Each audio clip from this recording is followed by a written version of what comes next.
Hi friends, welcome to Dharmika cooking channel. ಇವತ್ತಿನ recipe simple ಆಗಿರೋ breakfast ಅವರೆಕಾಳು ಚಿತ್ರಾನ್ನ ಮಾಡೋದು ಹೇಗೆ ಅಂತ ನೋಡೋಣ. ಸೊ ಅದಕ್ಕೂ ಮುಂಚೆ ಯಾರೆಲ್ಲ ನಾನು ವೀಡಿಯೋಸ್ ನೋಡ್ತಾ ಇದ್ದೀರೋ ಸಬ್ಸ್ಕ್ರೈಬ್ ಮಾಡಿ ಹಾಗೆ ಲೈಕ್ ಮಾಡಿ ಅಂತ ಕೇಳ್ಕೊತೀನಿ. ಸೊ ಮೊದಲಿಗೆ ನಾನಿಲ್ಲಿ ಒಂದು ಕುಕ್ಕರ್ಗೆ ಸ್ವಲ್ಪ ನೀರನ್ನ ಕಾಯ್ಲಿಕ್ಕೆ ಇಟ್ಟಿದ್ದೆ. ಅದಕ್ಕೆ 2 ಕಪ್ ಆಗುವಷ್ಟು ಅವರೆಕಾಳನ್ನ ತೊಗೊಂಡಿದ್ದೀನಿ. ಸ್ವಲ್ಪ ಜಾಸ್ತಿ ಅವರೆಕಾಳು ಹಾಕೋದ್ರಿಂದ ಚೆನ್ನಾಗಿರುತ್ತೆ ಚಿತ್ರಾನ್ನ. ಹಾಗಾಗಿ ಇದಕ್ಕೆ ಸ್ವಲ್ಪ ಉಪ್ಪು ಹಾಕಿ ಮಿಕ್ಸ್ ಮಾಡಿ ನಾನು ಇದನ್ನು 1-2 ವಿಷಲ್ ಕೂಗಿಸಿ ಇಟ್ಕೊತೀನಿ. ಸೊ ನಂತರ ಒಂದು ಪ್ಯಾನ್ಗೆ 3-4 ಸ್ಪೂನಷ್ಟು ಎಣ್ಣೆನ ಹಾಕ್ಕೊಂಡು 1-2 ಟೇಬಲ್ ಸ್ಪೂನಷ್ಟು ಕಡಲೆ ಬೀಜನ ಹಾಕಿ ಸ್ವಲ್ಪ ಫ್ರೈ ಮಾಡ್ಕೋಬೇಕು. ಸ್ವಲ್ಪ ಬ್ರೌನ್ ಆಗೋವರೆಗೂ ಫ್ರೈ ಮಾಡಿ ಇದನ್ನು ಸಪ್ರೇಟ್ ತೆಗೆದಿಟ್ಕೋಬೇಕು.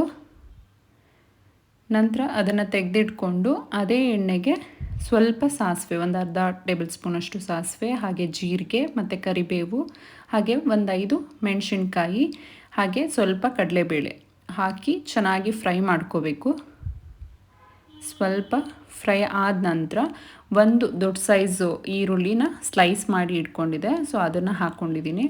ಅದನ್ನು ಅಷ್ಟೇ ಸ್ವಲ್ಪ ಹಸಿ ವಾಸನೆ ಹೋಗಿ ಅದು ಸ್ವಲ್ಪ ಬ್ರೌನ್ ಆಗೋವರೆಗೂ ಚೆನ್ನಾಗಿ ಫ್ರೈ ಮಾಡ್ಕೋಬೇಕು. ಸೊ ಇದು ಚೆನ್ನಾಗಿ ಫ್ರೈ ಆದ ನಂತರ ನಾವು 2 ವಿಷಲ್ ಏನು ಅವರೆಕಾಳು ಕೂಗಿಸ್ಕೊಂಡಿದ್ವೋ ಅದನ್ನು ನಾನು ಇದಕ್ಕೆ ಆ್ಯಡ್ ಮಾಡ್ಕೊತಾ ಇದ್ದೀನಿ. ನಾವು ಡೈರೆಕ್ಟ್ ಅವರೆಕಾಳು ಹಾಕ್ಕೊಂಡು ಮಿಕ್ಸ್ ಮಾಡಲಿಕ್ಕೆ ಹೋದರೆ ಅದು ಅಷ್ಟು ನೀಟಾಗಿ ಬೇಯಲ್ಲ. ಹಾಗಾಗಿ ಮೊದಲೇ 1-2 ವಿಷಲ್ ಕೂಗಿಸ್ಕೊಂಡು ಆನಂತರ ಬೇಯಿಸ್ಕೊಬೇಕು. ಇಲ್ಲಿ ನಾನಿಲ್ಲಿ ಅರಿಶಿನ ಪುಡಿ ಮತ್ತು ಉಪ್ಪು ಹಾಕಿ ಮಿಕ್ಸ್ ಮಾಡ್ಕೊತಾ ಇದ್ದೀನಿ. ಇದನ್ನು ಮಿಕ್ಸ್ ಮಾಡಿ 1-2 ನಿಮಿಷ ಇದನ್ನು ಬೇಯೋದಕ್ಕೆ ಬಿಡೋಣ. ನೋಡಿ ಚೆನ್ನಾಗಿ ಕುದೀತಾ ಇದೆ. ಇವಾಗ ಲಾಸ್ಟಲ್ಲಿ ಕೊತ್ತಂಬರಿ ಸೊಪ್ಪನ್ನ ಆ್ಯಡ್ ಮಾಡ್ಕೊತಾ ಇದ್ದೀನಿ. ಹಾಗೆ ಹುರಿದಿಟ್ಕೊಂಡಿರೋ ಅಂಥ ಕಡಲೆ ಬೀಜನ ಹಾಕಿ ಮಿಕ್ಸ್ ಮಾಡ್ಕೊತಾ ಇದ್ದೀನಿ. ಸೊ ಇದು ಕಂಪ್ಲೀಟ್ ರೆಡಿಯಾಗಿದೆ ಹುಳಿ. ಸೊ ಇವಾಗ ತೆಗೆದಿಟ್ಕೊಳ್ಳೋಣ ಇದನ್ನು. ಇದಕ್ಕೆ ನಾನು ಆಗಲೇ ಮಾಡಿಟ್ಕೊಂಡಿರೋ ಅಂಥ ರೈಸ್ ಏನಿದೆ ಅದನ್ನು ಮಿಕ್ಸ್ ಮಾಡ್ಕೊತಾ ಇದ್ದೀನಿ. ಬಾಯ್ಲ್ಡ್ ರೈಸ್ ಮಾಡ್ಕೊಂಡಿರೋ ಅದನ್ನು ಮಿಕ್ಸ್ ಮಾಡ್ಕೊತಾ ಇದ್ದೀನಿ. ಸೊ ಇದಕ್ಕೆ ಇವಾಗ ನಾನಿಲ್ಲಿ ಎಷ್ಟು ಹುಳಿ ಬೇಕು ಅಷ್ಟು, ಅಂದರೆ 1 ಟೇಬಲ್ ಸ್ಪೂನಷ್ಟು ನಾನಿಲ್ಲಿ ನಿಂಬೆಹಣ್ಣಿನ ರಸನ ಹಾಕ್ಕೊಂಡಿದ್ದೀನಿ. ಸೊ ಇನ್ನು ಸ್ವಲ್ಪ ನಿಮಗೆ ಜಾಸ್ತಿ ಬೇಕು ಅನಿಸಿದರೆ ಇನ್ನು ಸ್ವಲ್ಪ ಎಕ್ಸ್ಟ್ರಾ ಹಾಕ್ಕೋಬೋದು. ಸೊ ಹಾಕಿ ಚೆನ್ನಾಗಿ ಮಿಕ್ಸ್ ಮಾಡ್ಕೋಬೇಕು.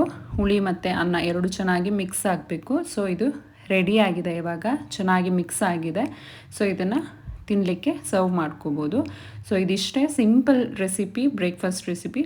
ಸೊ ನೀವು ಕೂಡ ಮನೆಯಲ್ಲಿ ಒಂದು ಸಲ ಟ್ರೈ ಮಾಡಿ. ಈ ವಿಡಿಯೋ ಇಷ್ಟ ಆಗಿದ್ದರೆ ಲೈಕ್ ಮಾಡಿ ಹಾಗೆ ಸಬ್ಸ್ಕ್ರೈಬ್ ಮಾಡಿ.